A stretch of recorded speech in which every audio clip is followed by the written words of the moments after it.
We all want our laundry to come out of the dryer being clean and soft. But did you know the dryer sheets contain toxic chemicals that have been linked to serious illnesses like asthma and cancer?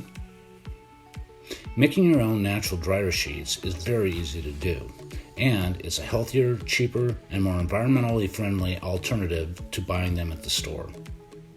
To make your own natural dryer sheets, you'll need some food-grade glycerin, white vinegar, water, an essential oil of your choice. Today we're using lavender oil, a container like a wide-mouthed mason jar, and some cotton cloth cut into approximately 5 by 8 inch strips.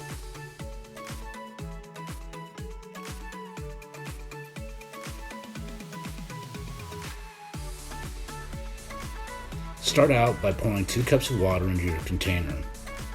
Then add 2 cups of white vinegar, followed by 2 tablespoons of glycerin. Put in 15 to 20 drops of essential oil, and then give a good shake to mix things up. Finally, put the cotton strips in your container over the sink to catch any spills. To use your dryer sheets, just pull one out of the jar, squeeze out the excess liquid, and place it in the dryer. Once your clothes are dry, put the sheet back in the container so that it can be used again.